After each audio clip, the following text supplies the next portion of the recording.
Bismillahirrahmanirrahim. Assalamu alaikum, dear students. Today we are going to discuss about our covered topics in previous week, September 28 to October 3rd. Discussing topic जो हैं वो chapter number 4 structure of molecules से हैं, and these topics will be consist of coordinate covalent bond, polar and non-polar bonds.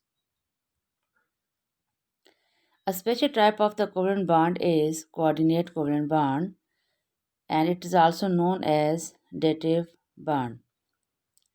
अब ये special क्यों है? इसलिए the formation of the coordinate covalent bond was explained by the Sandvik.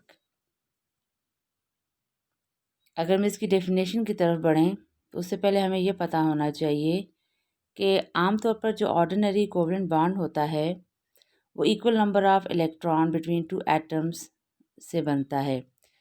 I mean to say, the covalent bond which is formed by the mutual sharing of equal number of electrons between two atoms is referred as covalent bond.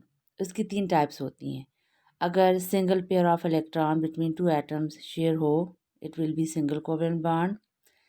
अगर दो electron pair between two atoms अगर shared हों, it will be called as double covalent bond. And if three electron pairs are shared between two atoms, bonded atoms, that bond will be known as triple covalent bond. Covalent bond जो है इसमें दोनों atoms का equal number of electron share करना ज़रूरी होता है. अगर सिंगल कोवलेंट बॉन्ड बनेगा तो दोनों एटम्स एक एक इलेक्ट्रॉन शेयर करेंगे और एक पेयर ऑफ इलेक्ट्रॉन बनाएंगे. अगर डबल कोवलेंट बॉन्ड दो एटम्स के दरमियान बनेगा तो उस सूरत में दोनों एटम्स टू इलेक्ट्रॉन शेयर करेंगे और टू इलेक्ट्रॉन पेयर्स दोनों एटम्स के दरमियान शेयर होगा. इन case of triple covalent bond, each atom must share 3 electron each, and as a result 3 pair of electron will be shared between two bonded atom. अगर representation की बात की जाए तो सिंगल कोवलेंट बॉन्ड एक डैश एक line से show होता है between two atoms. Double covalent bond two dashes से शो होगा between two bonded atom. And triple covalent bond will be shared with the help of 3 dashes between two bonded atom. अब हम बढ़ते हैं अपने नेक्स्ट बॉन्ड की तरफ जिसे हम कोऑर्डिनेट कोवलेंट बॉन्ड कह रहे हैं. ये मोड ऑफ फॉर्मेशन में डिफरेंट है, लेकिन इसकी जो नेचर है बॉन्डिंग की वो एग्जैक्ट ऑर्डिनरी कोवलेंट बॉन्ड की तरह होती है. अगर डेफिनेशन को देखा जाए तो dative bond is the bond formed by the sharing of electron pair, but the shared pair is contributed by one atom. Coordinate covalent bond is semipolar bond. अगर डेफिनेशन को डिकोड किया जाए, एक्सप्लेन किया जाए, तो ये चीज़ हमारे सामने आती है कि ऑर्डिनरी जो कोवलेंट बॉन्ड है उसमें दोनों एटम्स का equal number of electron share करना ज़रूरी होता है. But in case of the coordinate covalent bond दोनों एटम में से एक एटम जो है वो पेयर ऑफ इलेक्ट्रॉन शेयर करेगा और दूसरा उससे वो शेयरिंग करेगा. तो इस किस्म की बॉन्डिंग को हम कोऑर्डिनेट कोवलेंट बॉन्ड कहते हैं. इसमें कुछ इंपॉर्टेंट टर्म्स हैं, कैरेक्टरिस्टिक्स हैं जो हमें मालूम होना चाहिए. जब कोऑर्डिनेट कोवलेंट बॉन्ड बनेगा तो उसमें एक एक एटम जो है वो मॉलिक्यूल के अंदर अगर होगा तो वो डोनर होगा.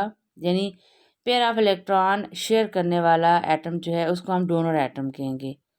ये डोनेशन ऑफ पेयर जो है वो कंप्लीट नहीं होगी, बल्कि ये शेयरिंग का मोड होगा इसमें. और वो एटम जो कि इस पेयर ऑफ इलेक्ट्रॉन को एक तरह से गेन कर रहा है, लेकिन ये प्रॉपरली गेन नहीं होगा, बल्कि ये उसको एक्सेप्ट कर रहा होगा और ये एक तरह से शेयर कर रहा होगा डोनर एटम से, उसको हम एक्सेप्टर एटम कहेंगे. इसी तरह अगर हम रिप्रेजेंटेशन देखें तो हमें कैसे पता लगेगा कि हमारे पास जो बॉन्ड बना वो कोऑर्डिनेट कोवलेंट बॉन्ड है? तो उसमें ये होगा कि एक एरो होगा जो कि डोनर एटम से एक्सेप्टर एटम की तरफ पॉइंटेड होगा, यानी जिस एटम ने पेयर ऑफ इलेक्ट्रॉन शेयर किया दूसरे एटम के साथ जिसके पास इलेक्ट्रॉन की डेफिशिएंसी थी, और उसने अपना ऑक्टेट या डुप्लेट को ओबे किया, तो उसको हम एक लाइन से, एक एरो से शो करेंगे जो कि पेयर ऑफ इलेक्ट्रॉन में जो एटम शेयर कर रहा है उससे एक्सेप्टर एटम की तरफ ये एरो जो है पॉइंटेड आउट होगा। अब इसको हम एक एग्जांपल से समझते हैं। ये हमारे बुक का पेज है, हमारे बुक की एग्जांपल है। It's the formation of ammonium ion. Ammonium ion जो है, इसकी फॉर्मेशन को समझने के लिए अभी इसको हम एक्सप्लेन करते हैं।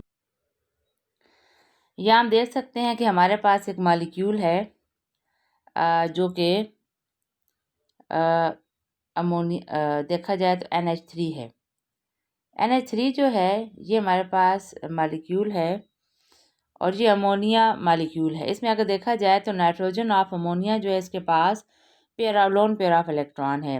नाइट्रोजन का एटॉमिक नंबर 7 होता है, फर्स्ट शेल में 2 इलेक्ट्रॉन, सेकंड में 5। तो 3 इलेक्ट्रॉन जो है वो with the help of the single covalent bond 3 hydrogen atoms के साथ बॉन्डेड हो जाते हैं। हाइड्रोजन का डुप्लेट ओबे हो जाता है। लेकिन इसी दौरान नाइट्रोजन का भी ऑक्टेट ओबे होता है, लेकिन नाइट्रोजन के पास लोन पेयर ऑफ इलेक्ट्रॉन मौजूद है। तो ड्यूरिंग अ केमिकल रिएक्शन ये lone pair of electron nitrogen of ammonia किसी हाइड्रोजन आयन को देगा, और वो हाइड्रोजन आयन जो है उसके पास इलेक्ट्रॉन नहीं है, इसीलिए उसके ऊपर प्लस चार्ज है। प्लस चार्ज प्रोटॉन को शो करता है कि हाइड्रोजन का एटॉमिक नंबर 1 है और इसके पास एक ही इलेक्ट्रॉन था जो लॉस इसने कर दिया, या इससे किसी दूसरी स्पीशी ने पेयर ऑफ इलेक्ट्रॉन अट्रैक्ट कर लिया अपनी तरफ। तो उस सूरत में नाइट्रोजन जो है ये अपना लोन पेयर ऑफ इलेक्ट्रॉन जो है ये किसको डोनेट करेगा? हाइड्रोजन आयन को, जिसको हम पॉजिटिव आयन भी कह सकते हैं। अब नतीजे के तौर पर हमें कैसे पता लगेगा कि यहाँ पे कोऑर्डिनेट कोवलेंट बॉन्ड बन गया? डोनर एटम से एक्सेप्टर एटम की तरफ एक एरो जो है वो शो होगा, और जब हमारे पास फाइनली ये प्रोडक्ट बन जाएगा तो दोनों एटम से एक्सेप्टर एटम की तरफ ये जो एरो है ये शो कर रहा है कि डोनर एटम जो था उसने पेयर ऑफ इलेक्ट्रॉन शेयर कर दिया हाइड्रोजन के साथ। अब ये मुकम्मल तौर पर डोनेट नहीं होगा, बल्कि ये पेयर ऑफ इलेक्ट्रॉन नाइट्रोजन भी शेयर करेगा और हाइड्रोजन भी शेयर करेगा। नाइट्रोजन का ऑक्टेट ओबे होगा और हाइड्रोजन का डुप्लेट ओबे होगा। नेक्स्ट एग्जांपल हम देखते हैं जो कि addition compound of the ammonia and BCl3 है। अगर देखा जाए तो बोरॉन जो है इसका एटॉमिक नंबर 5 होता है। बोरॉन का एटॉमिक नंबर 5 होता है। फर्स्ट शेल में 2 इलेक्ट्रॉन, सेकंड में 3। तो बोरॉन ने अपने 3 इलेक्ट्रॉन शेयर किए क्लोरीन के साथ। क्लोरीन का आउटर मोस्ट शेल में 1 इलेक्ट्रॉन की कमी थी। क्लोरीन का, हर एक क्लोरीन एटम का इस बॉन्ड फॉर्मेशन के दौरान ऑक्टेट ओबे हो गया, लेकिन बोरॉन के आउटर मोस्ट शेल में उस पेयर ऑफ इलेक्ट्रॉन को 3 इलेक्ट्रॉन को क्लोरीन के इलेक्ट्रॉन के साथ पेयर बनाने की सूरत में भी बोरॉन का ऑक्टेट ओबे नहीं हो रहा, ये अनस्टेबल है। तो फॉर गेटिंग द स्टेबिलिटी, ये बोरॉन ट्राई क्लोराइड इसने नाइट्रोजन ऑफ अमोनिया से पेयर ऑफ इलेक्ट्रॉन जो है वो गेन करने की कोशिश की, और नतीजे के तौर पर हम देख सकते हैं कि नाइट्रोजन ऑफ अमोनिया ने पेयर ऑफ इलेक्ट्रॉन डोनेट कर दिया boron of the boron try chloride को। नतीजे के तौर पर हमारे पास दोनों के दरमियान जो नया बॉन्ड बन गया वो क्या है? Addition compound between the ammonia and BCl3, it is called the coordinate covalent bond. Next example है हमारे पास, अगर इसको देखा जाए तो ये लिवस स्ट्रक्चर्स हैं हमारे पास। लिवस स्ट्रक्चर जीएन लिवस ने पेश की 1916 में। लिवस का ये कहना था कि जब कभी कोवलेंट बॉन्डिंग होती है तो उसको शो करने का तरीका क्या होगा कि हम वैलेंस शेल के उन इलेक्ट्रॉन्स को शो करेंगे जो बॉन्डिंग में हिस्सा लेंगे। अब जो इलेक्ट्रॉन बॉन्डिंग में हिस्सा ले रहे हैं वो शेयर्ड इलेक्ट्रॉन पेयर जिन्हें कहा जाता है, उनको बॉन्डेड इलेक्ट्रॉन कहा जाता है।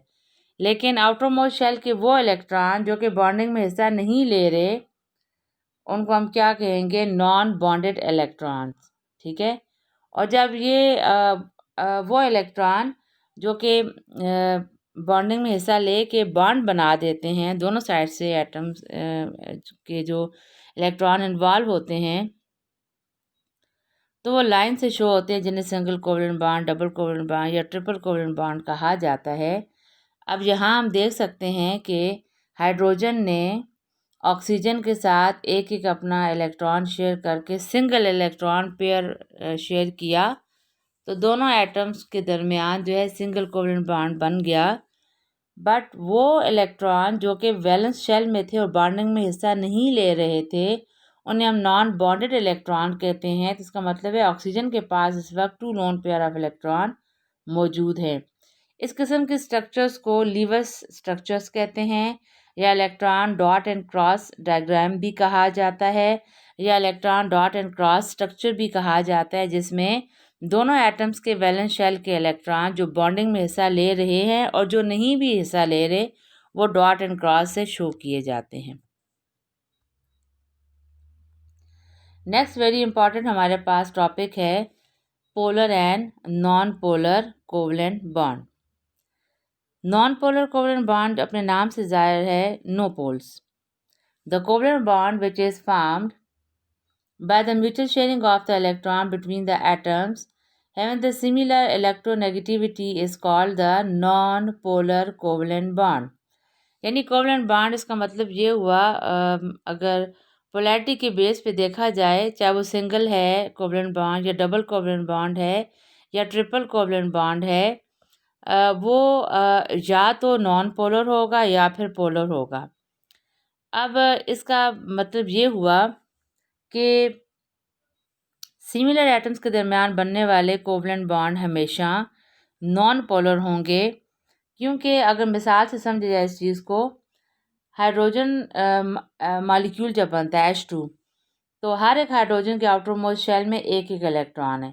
यहाँ पहचान के लिए एक हाइड्रोजन एटम के इलेक्ट्रॉन को डॉट से शो किया गया है और दूसरे को क्रॉस से शो किया गया है। दोनों हाइड्रोजन एटम्स ने पेयर ऑफ इलेक्ट्रॉन शेयर किया। अब ये जो पेयर ऑफ इलेक्ट्रॉन है, हर एक हाइड्रोजन ने एक इलेक्ट्रॉन शेयर किया, तो ये एक पेयर बन गया। अब इस पेयर को दोनों हाइड्रोजन के एटम इक्वली अपनी तरफ अट्रैक्ट करने की कोशिश कर रहे हैं। इस कोशिश को हम कहते हैं इलेक्ट्रोनेगेटिविटी। इलेक्ट्रोनेगेटिविटी वो फोर्स है किसी भी एटम की इन द कोवलेंट बॉन्ड कि जिसके ज़रिए वो एटम न्यूक्लियस के थ्रू पेयर ऑफ इलेक्ट्रॉन को अपनी तरफ अट्रैक्ट करता है। अब चूँकि हमें ये चीज़ पता है कि इलेक्ट्रॉन्स पे नेगेटिव चार्ज होता है और प्रोटॉन्स पे पॉजिटिव चार्ज होता है, तो हर एक एटम जो है उसके जितने नंबर ऑफ इलेक्ट्रॉन होंगे उतनी उसके पास प्रोटॉन होंगे।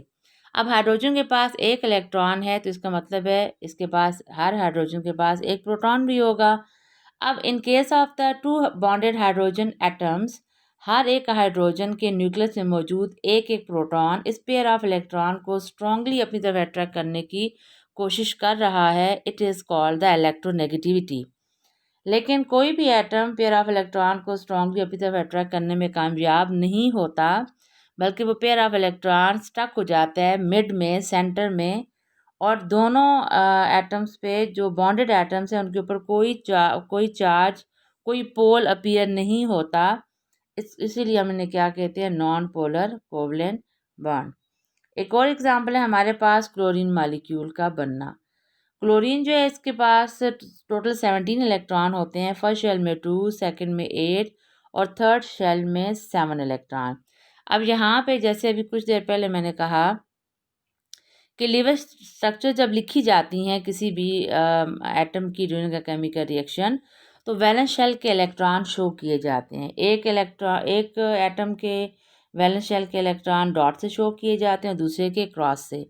तो क्लोरीन के वैलेंस शेल में चूंकि 7 इलेक्ट्रॉन होते हैं, तो दोनों क्लोरीन क्या करेंगे, आपस में मिल के एक एक इलेक्ट्रॉन को शेयर करेंगे and with the help of the single covalent bond वो अपने ऑक्टेट को ओबे करेंगे। अगर आप क्लोरीन के इलेक्ट्रॉन्स को काउंट करें तो हर एक क्लोरीन के पास इस वक्त 8 इलेक्ट्रॉन मौजूद हैं और दोनों क्लोरीन के ऑक्टेट जो हैं आउटरमोस्ट शेल ऑक्टेट को ओबे कर रहे हैं।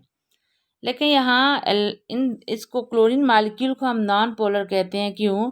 कि क्लोरीन का एटॉमिक नंबर जब 17 है, इसमें 17 इलेक्ट्रॉन है, तो इसमें 17 प्रोटॉन भी हैं। तो दोनों क्लोरीन के न्यूक्लियस में इस वक्त पॉजिटिव चार्ज के साथ 17 प्रोटॉन मौजूद हैं और दोनों क्लोरीन इस पेयर ऑफ इलेक्ट्रॉन को अपने अपने 17 प्रोटॉन्स की मदद से इस पेयर ऑफ इलेक्ट्रॉन को अपनी तरफ अट्रैक्ट करने की मुकम्मल कोशिश कर रहे हैं। लेकिन चूंकि दोनों की फोर्स, दोनों की ताकत इक्वल है, इसीलिए वो एक दूसरे की जो है वो इस फोर्स को, इलेक्ट्रोनेगेटिविटी को कैंसिल आउट कर देते हैं। क्लोरीन की इलेक्ट्रोनेगेटिविटी 3 है और हाइड्रोजन की 2.1।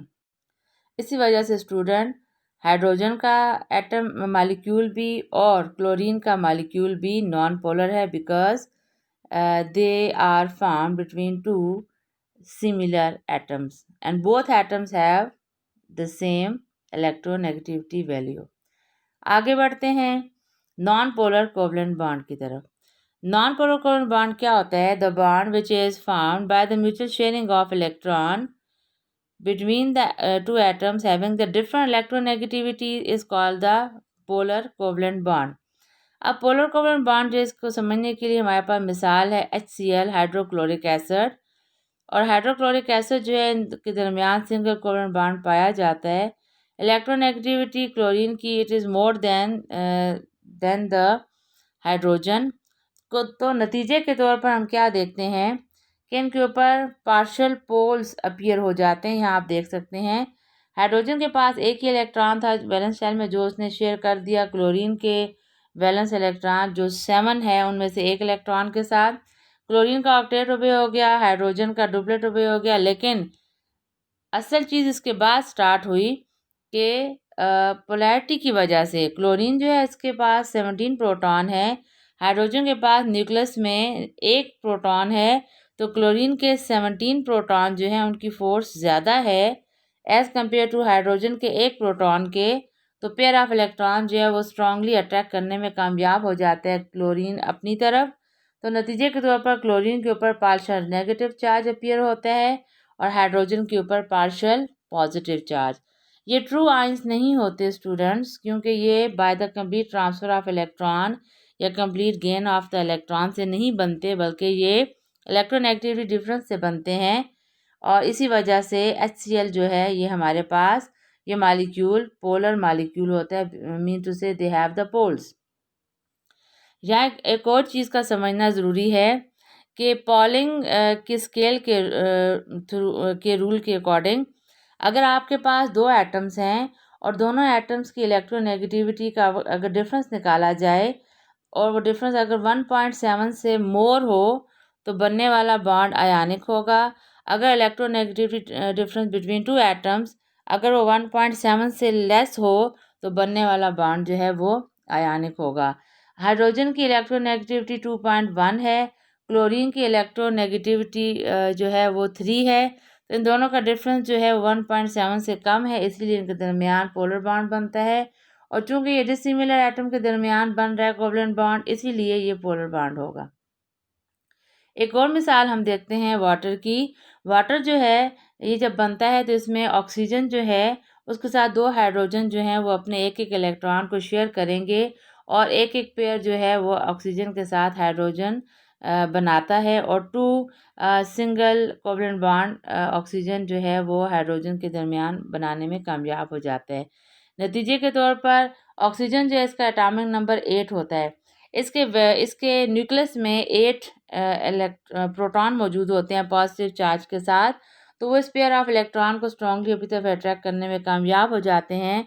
दोनों हाइड्रोजन एटम्स के ऊपर पार्शियल पॉजिटिव चार्ज अपीयर हो जाता है और ऑक्सीजन के ऊपर पार्शियल नेगेटिव चार्ज अपीयर हो जाता है और बॉन्ड एंगल इनके दरमियान 104 का डिग्री का बनता है और ये बैंड स्ट्रक्चर बनती है वाटर की। इससे हमारे पास अगली मिसाल है अमोनिया की। अमोनिया जो है NH3 इसका केमिकल फार्मूला है। इसमें 3 हाइड्रोजन जो हैं वो अमोनिया के साथ सिंगल कोवेलेंट बॉन्ड बनाते हैं।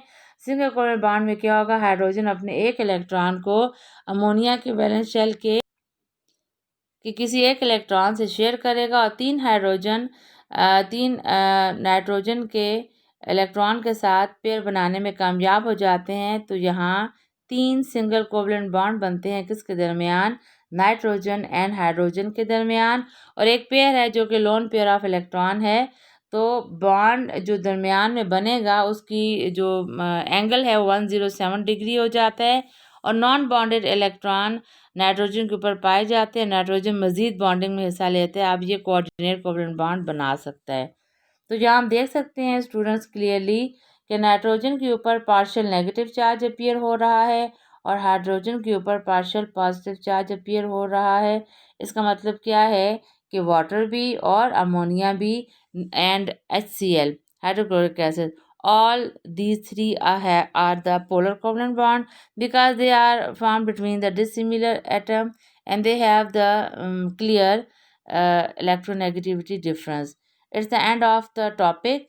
अगर किसी किस्म की confusion है तो आप मुझसे फिर स्टडी ग्रुप में डिस्कस कर सकते हैं।